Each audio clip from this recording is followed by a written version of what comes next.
जय श्री राधे राधे। ममता मिश्रा के YouTube channel पे सभी भाई बहनों को मेरा दिल से नमस्कार। आइए देखिए, छठ माता छठी आई है। आइए छठ माँ की धूम मची है। आइए हम लोग भी एक बढ़िया छठ का गाना सुनते हैं। अगर गाना में वीडियो अच्छा लगे कमेंट करके कमेंट जरूर करना और जय छठी मैया कमेंट बॉक्स में जरूर लिखना। आइए सुनते हैं, देखिए गाना कैसा है छठी मैया का।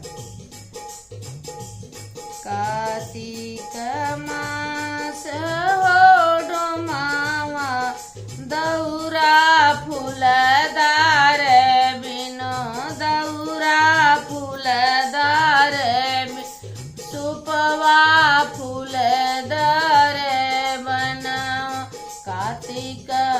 कार्तिक मास हो डोमावा दौरा फूलदार बनो गुपवा फूलदार बीर।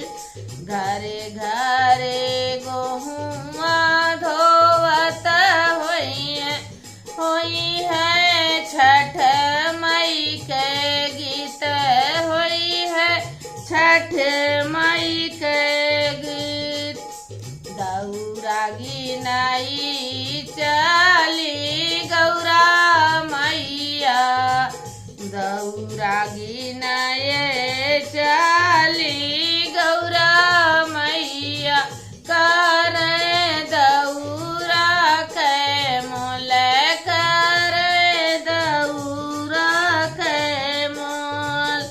फूलवा से भरल फूलवा से भरल फलवा से भरल दौरा दौरा उमड़त जाई दौरा उमड़त जाई। अरे बने हैं कहाँ रावा महादेव घाटे पहुँचाए।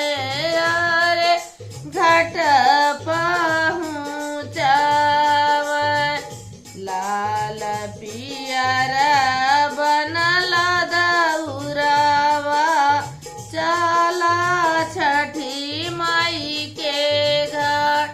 लाल पियर बनल दौरावा चले छठी माई के घाट चले छठी माई के घाट।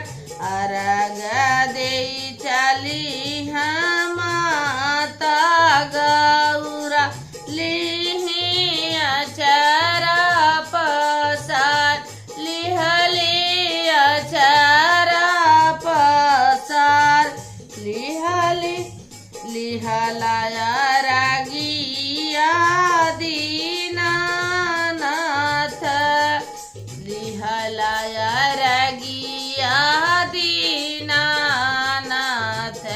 दिहा मनसा पुराए दिहला मनसा पुराए।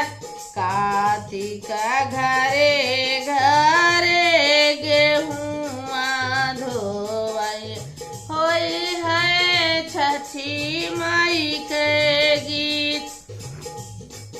कार्तिक मास हो डोमावा दौरा बिना फूलदार सुपवा बिना फूलदार।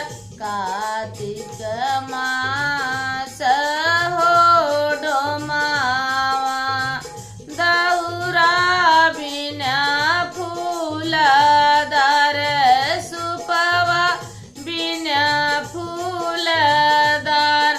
घरे घरे गेहुआ धोवत होई है छठी माई के गीत होई है छठी माई के गीत। दौरा गिनाना चली सीता मैया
अर्घ देई चली माता सीता लिहली अचरा पसारी लिहली अचरा पसार लिया हुआ रगिया लिहलाया रगिया हो दीनानाथ पुरवा मनसा हमारे पुरवा मनसा हमार लिहलाया रगिया हो दीनानाथ पुरवा मनसा हमार कार्तिक